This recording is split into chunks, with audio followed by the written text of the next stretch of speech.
গণঅভ্যুত্থানে যারা শহীদ হয়েছে, যে মায়ের সন্তান হারিয়েছে, তাদের সন্তানের দাম এদের কাছে নেই। প্রত্যেকটা শহীদের হত্যার বিচারের দাবিতে যদি রাজপথে নামতাম, তাহলে এখন পর্যন্ত 1400-র উপরে ওদের নেতাকর্মীদেরকে প্রতিহত করতে পারতাম। উপস্থিত আমার প্রান্তীয় শহীদ পরিবার, আহত জুলাই যোদ্ধা, বিপ্লবী জুলাই যোদ্ধা সহ সকলকে জানাই আন্তরিক ধন্যবাদ ও কৃতজ্ঞতা। আজকে শত ব্যস্ততার মাঝেও এখানে এসেছেন। আমি আসলে কিছু কথা বলবো, মানে ইতিপূর্বে হয়তো বা এই ধরনের কথা বলিনি, তো ভাবতেছি বলবো। আর আমার বক্তব্য শেষ হওয়ার পরে আমরা একটা এখান থেকে মিছিল বের করবো রাজু ভাস্কর্য, সে অবধি যাবো। আশা করি তো তখন পর্যন্ত আমাদের পাশে থাকবেন। প্রথম কথা হচ্ছে, আপনারা দেখেছেন জুলাই গণঅভ্যুত্থানের পরে দীর্ঘ 2 বছর অতিবাহিত হয়েছে। এখনো পর্যন্ত সেই ফ্যাসিস্টের লোকজন বিভিন্ন জেলা উপজেলায় এবং বিভাগীয় শহরে মুভমেন্ট করে প্রকাশ্যে প্রশাসনের সামনে।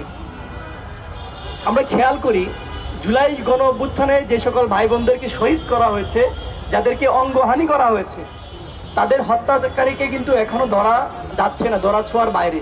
কিন্তু আমার প্রশ্ন, এই জঙ্গিগুলো, এরা এতটাই জঙ্গি, এরা এতটাই খুনি, এদের কাছে এদের কার্যালয়ের দাম আছে, এদের কাছে এদের কার্যালয়ের ইটের দাম আছে, কিন্তু জুলাই গণঅভ্যুত্থানে যারা শহীদ হয়েছে, যে মায়ের সন্তান হারিয়েছে, তাদের সন্তানের দাম এদের কাছে নেই।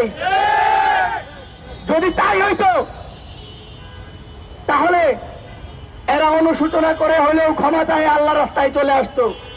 আমরা খেয়াল করি ওদের কর্মসূচিতে বাধা দিলে, ভাই বাধা কেন দিব না? ওরা নিষিদ্ধ সংগঠন, ওরা জঙ্গি, ওরা খুনি, ওরা মাফিয়া, ওরা টেরোরিস্ট, ওরা সন্ত্রাসী। এই জন্য আমরা বাধা দেই। আমরা তো সন্ত্রাসী না। যদি আমরা সন্ত্রাসী হইতাম, জুলাই গণঅভ্যুত্থানের পরে আমাদের যে সকল ভাই বোনদেরকে শহীদ করা হয়েছে, প্রত্যেকটা শহীদের হত্যার বিচারের দাবিতে যদি রাজপথে নামতাম, তাহলে এখন পর্যন্ত 1400-র উপরে ওদের নেতাকর্মীদেরকে প্রতিহত করতে পারতাম। আমরা কি করেছি? করি নাই। আমরা আইনের প্রতি শ্রদ্ধাশীল হয়েছি। অথচ এই জঙ্গিরা, এরা কেমন জঙ্গি? একটা উদাহরণ দেই। ঢাকা মহাখালীতে নিষিদ্ধ সংগঠনের মিছিল হচ্ছে। একজন সাধারণ মানুষ, যার কিনা দায়িত্ব নিষিদ্ধ কার্যক্রম বন্ধ করা, সে বাধা দিল। সে বাধা দেওয়ার পর কি হইলো? ওই ভদ্রলোক বাইক চালায়, তার ভোটার আইডি কার্ড বের করে তাকে নিয়মিত থ্রেট দিয়ে তার ফোন কল নাম্বার ভাইরাল করে দেওয়া হয়েছে। এখন আমার প্রশ্ন, এই গুরুত্বপূর্ণ জায়গাগুলোতে কারা এখনো আছে এটা জানতে চাই। আপনারা খেয়াল করবেন, ধানমন্ডি 32, আমি আবারও বলছি, অনেক ঘটনা যেটা আপনারা জানেন না। আর আমাদের কিছু মিডিয়ার ভাইরা আছে, রিল আকারে অল্প অল্প করে দেয়, গুরুত্বপূর্ণ টপিক গুলো মিস করে। তারা অল্প এই জন্যই দেয় ভিউ গুলা ভাইরাল হবে। আমি স্পষ্ট বলছি, আপনাদের উদ্দেশ্যে একটা কথাও মিথ্যা বলবো না। আমি ধানমন্ডি 32-এ যখন শান্তিপূর্ণ অবস্থান করছি, আমাদের কাছে মেসেজ ছিল, যেহেতু আমি একজন কেন্দ্রীয় সদস্য সচিব রাষ্ট্র সংলাপ ফোরাম SGF এর, সারা বাংলাদেশে আমাদের নেতাকর্মীরা, জুলাই যোদ্ধা যারা আছে, শহীদ পরিবার, তাদের সাথে যোগাযোগ হয়। তো আমাদের ধারণা ছিল সেখানে তারা বিভিন্ন রকম অতঃপ্রত চালাবে, তো আমরা এটা হইতে দিব না। তো আমি যখন দাঁড়িয়ে আছি, খেয়াল করলাম একটা রিক্সাওয়ালা আমার ভিডিও নিচ্ছে। তো আমার এটা খেয়াল, মানে আমি পরে খেয়াল করলাম, আমার একজন চাচা এসে বললো, বাবা তোমার ভিডিওটা এই রিক্সাওয়ালা করছে, এর রিক্সাওয়ালা মনে হয় না, তুমি ওর ফোনটা দেখো। তো মিডিয়ার বাইরে কয়েকজন ছিল, তার কাছে যাই দেখি আমার ভিডিওটা টোটালি একটা লিডারের কাছে পাঠাইছে আমার মুভমেন্ট চেক করার জন্য, আমাকে মারার জন্য। অথচ তার 2 দিন আগেও আমাকে হত্যার হুমকি দেওয়া হয়েছে। তারপর সে বললো সে সাধারণ মানুষ, অথচ তার ফেসবুকে যখন স্ক্রল করা হইলো, সে যুবলীগের একজন সদস্য। এখানে আমার ভুলটা কোথায়? সে তো আমাকে মারতে চায়, তাহলে কি চুরি পরে আমি বসে থাকবো নাকি? তখন তাকে আমি আইনের হাতে তুলে দেই। এটা নিয়ে সুশীল পাড়ায় অনেক বক্তব্য হইলো, অনেক আন্দোলন হইলো, অনেক কথাবার্তা হইলো। ওকে, হটেবার সমস্যা নাই। তারপরে আরেকটা কথায় আসি। তারপরে যেটা হলো, আরেক ভদ্রলোক মিডিয়ার আইডি কার্ড ঝুলাইয়া আসলো আমার কাছে কয়েকবার, আয়ুষ ভাই আপনি আমার একটু সাইডে আসেন 5 মিনিট। কেন? যে আপনাকে নিয়ে একটা টক শোতে যাব, আপনার সাথে কথা আছে।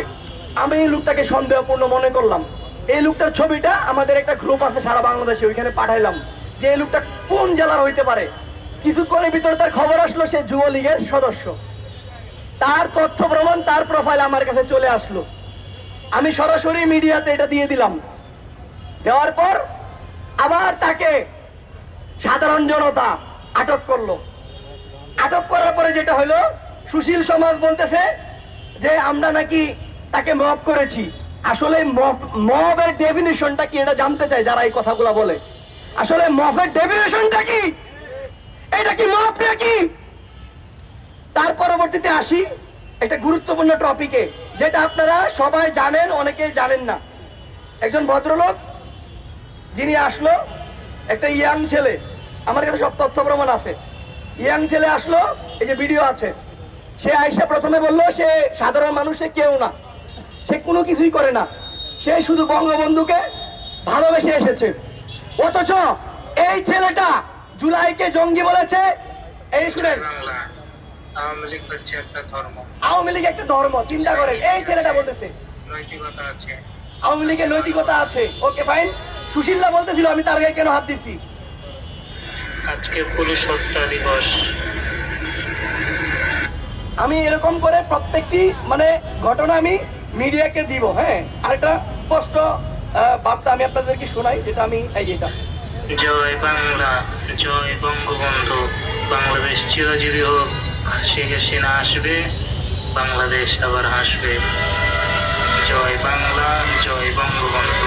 এই মিডিয়ার দালাল, এই সুশীলরা, তাহলে একে আপনারা যে বললেন আমি একটা সাধারণ মানুষের গায়ে হাত দিয়েছি, আমি কোন সাধারণ মানুষের গায়ে হাত দেইনি।